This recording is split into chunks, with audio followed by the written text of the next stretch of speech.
Imagine. Imagine you're a project coordinator that just been tasked with assisting your project lead on a project. You and the project lead meet and you begin to attend the project lead's meeting. Then you realize something is a little bit off. Hey, listen, the project is not organized. There's a certain expectation because the project has been in progress for the last 2 months and you're being tasked with the responsibility of just taking meeting minutes, scheduling meetings, as well as following up on action items. But your project lead does not have that real world project management experience, and you can tell. So, what now? What documents are important for you to even assist in helping the project lead this project? Should you give up? No. Your boy, he got you covered. If you're new to the episode, I go by the name of ED. For all you smart and intelligent folks out there, that just simply means Ed. I have an 8-point framework, and these 8 points, my goal, my job, my mission today is to unpack today's episode. Now, today's episode is going to be a good one, family, because of the fact of this has actually happened to me. You mind if I share a story with you? You see, what I realized is sometimes you can get on a project and you're excited, and I've shared this before, where you're so excited you forgot everything that you've learned along the way. Ooh, I like that. Okay, you don't like that one. How about this? You can get on a project and you're so excited about what the position entails, but you forgot to do your homework. Well, family, you're rocking with me today. You are here with me today, and I'm going to help you with that homework, because a lot of times, in the world of project management, there's so many documents or artifacts and things you could use along in the journey. And I'm going to talk about 8 of these that I really feel like if you don't know anything about project management, if you don't know, hey, how should I get this project organized? Now, again, there's so many more that you can use, but if I'm giving you the basis of my thesis today to say, if I only had, if I was given a project as a project coordinator, a project manager, what would be the documents that I would use to understand, or basically to get a project organized, number one, and to lead it effectively? Now, again, there's artifacts out there, or I should say subsidiary type plans, but we're going to focus on some of the things I think is as important, and you tell me what your thoughts are about that. All right, point number one. Project charter. Listen, family. The project charter documents and really serves as a foundation for the project. It helps align everyone involved. Now, I'm going to say there's 6 pieces here to the charter that are extremely important.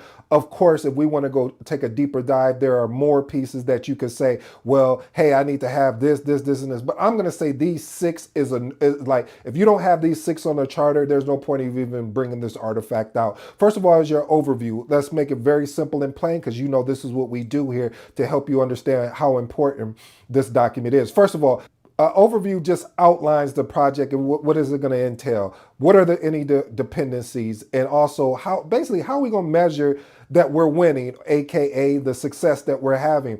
Scope. This provides a summary of basically what's in scope, what's important, what's not, how are we going to leverage this? The next one is schedule. Basically, what's the overline? Could you give me an overview at a very high level? What are some of the deliverables? What are some of the milestones that we need to achieve? And then the next item is risk. Basically, what can we anticipate? What are any impediments, roadblocks that may have come along the way? And most of all, a budget. We need to know how much do we have to work with, whether that's a budget, just entire budget, because sometimes as project managers, we can get caught up on like, oh, is this just for resources? No. We may have to pay vendors. We may have to get equipment. So things of that nature. And then the final, and one of the most, I say this is the foundation. I don't care what anyone says, but it's stakeholders, making a list of key stakeholders, and not just making a list of them. What is their title? How are they going to help us? Do we have any contact information on them? So again, family, I would recommend creating a project charter with these items. Again, overview, scope, schedule, risk, budget, and stakeholders. And I do want to be clear, crystal clear.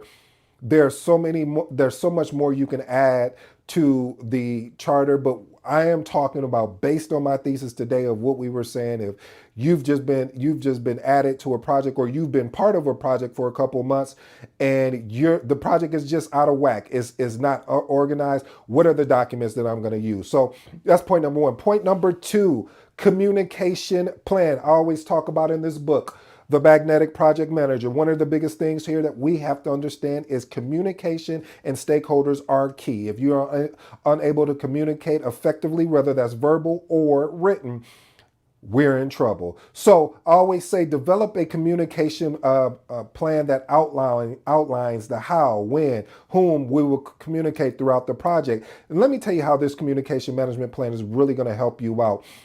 Let's say you've documented, hey, okay, we're going to meet with the executives every Friday. We're going to meet with the deliverable teams every, Tuesday, Wednesday, on Tuesday, where I'm going to meet with the PMO team. And you have all of this documented. When someone says, hey, I'm not getting the meeting invites. And again, you would put in your communication management plan the resources that are in there, because family, you will always get stakeholders that will all of us lose the meeting. Don't ask me how. Don't know. Don't just go with me a little bit here, family. But seriously, we want to develop a communication plan that outlines again the how, when, and with whom you will actually communicate with on the project. Let's move on to point number three. This is a very key document as well, or artifact.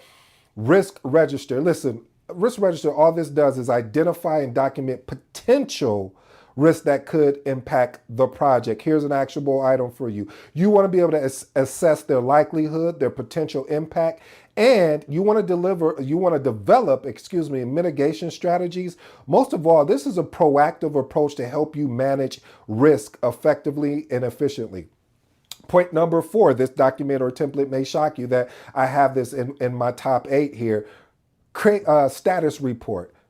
If I don't have a status report, how am I going to know the achievements that we've been making week over week? How am I going to know where we're at in the project? How am I going to know what is actually going on? So here we go. Create a template for regular status report that includes, watch this family, project updates, issues, any issues that you documented from the issue log, your risk, any risk that you've documented from your risk register, and basically next steps. I would also have milestones in there. I would have the project manager's name, a synopsis of the scope, meaning what are we looking to achieve here? And I actually did a full walkthrough of a status. It was more of an executive status report that I know some of you guys are like, hey, we wanted a copy of that. I appreciate that. Still working on the portal for you guys so you'll be able to get access to that, because my goal is when I put these templates together, I want to make sure that this content is so valuable that you should be able to go back and reference if I'm sharing a PowerPoint presentation,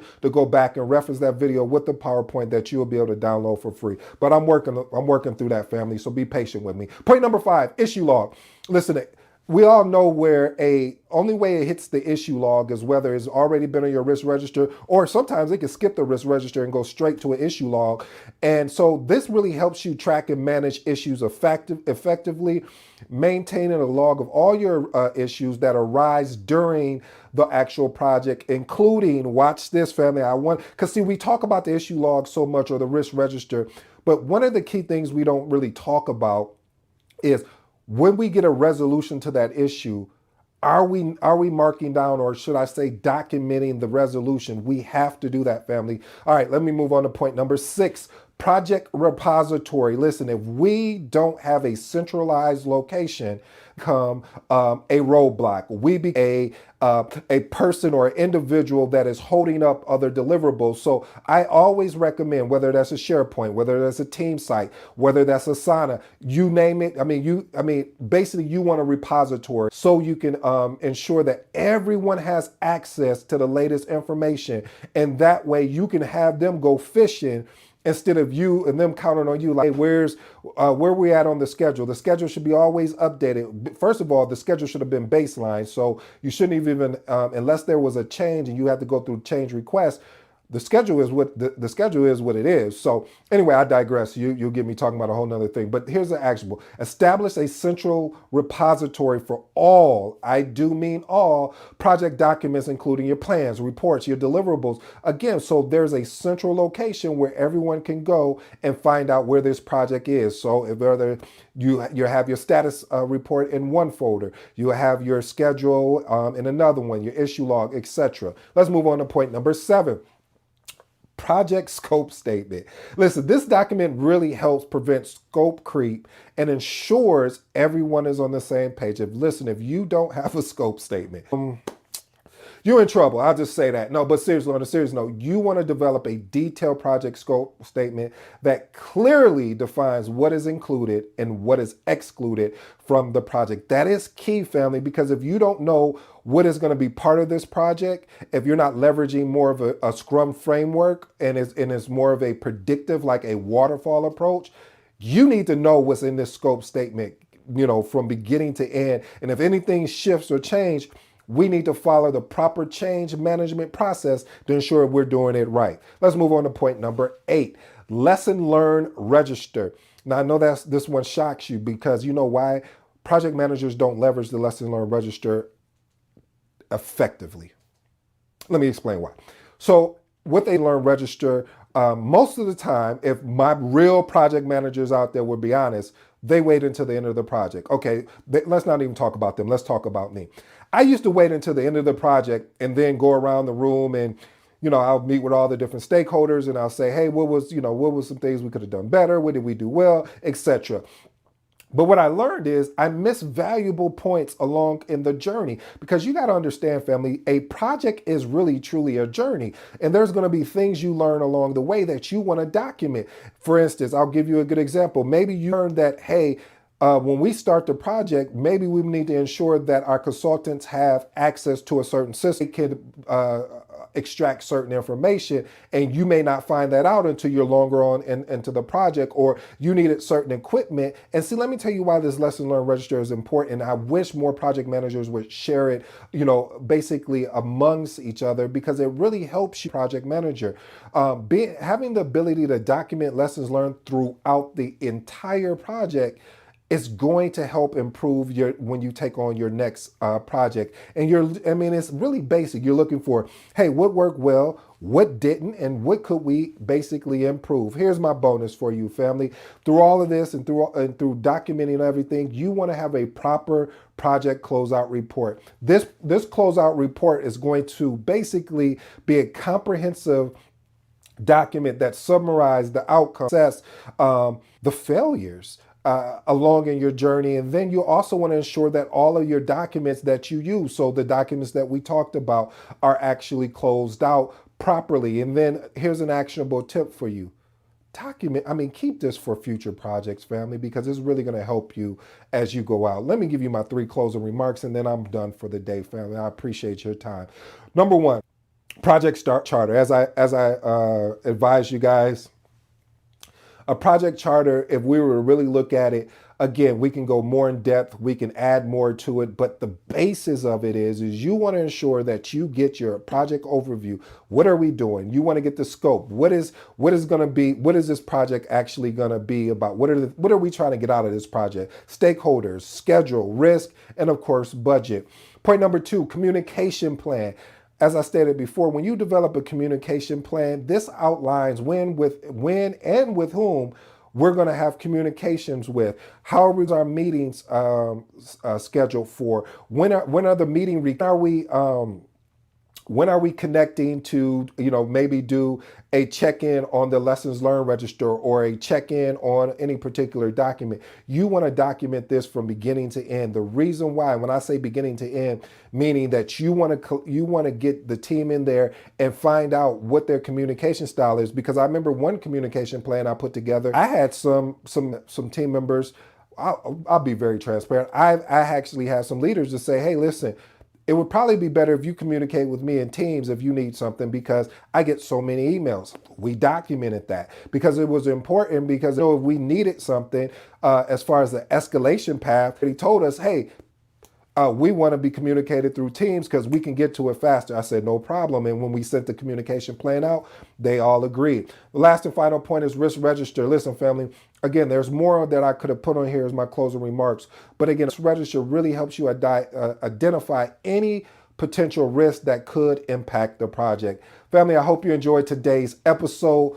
I go by the name of ED. I think this is one of those episodes, family, that I really truly believe you're going to have to listen to over and over again, because you may get put in this position where you're a project manager or you're a project coordinator and you're leading a project that is very unorganized, or you got the project handed over to you that was very unorganized, and they're looking to you like, hey, how can we get this project organized? What documents? And again, I could have went through a plethora of documents, but this is the basics. This is when I say basics, meaning if I walked in, these would be the documents I'll be wanting to use. And then watch this, family, because I don't want you to miss this point. Then I would first was find out where they're at, and then I would bring them up with me. And bringing them up with me, now I'm creating a project management plan. Now I'm creating a more detailed Gantt chart. Now I can go more in depth. But first, you got to meet people where they are. And a lot of times, what we do as project managers, coordinators, program managers, etc., is that we want to throw literally the whole pinbox at them, or and these things, and that doesn't work, because that organization may not be mature enough to be there just yet. And so it's up to you, especially if you're a CAPM or a PMP. You need to meet them where they are, and then you bring them up with you. Okay, I'm done with my soapbox. I hope you enjoyed today's episode. Again, and I go by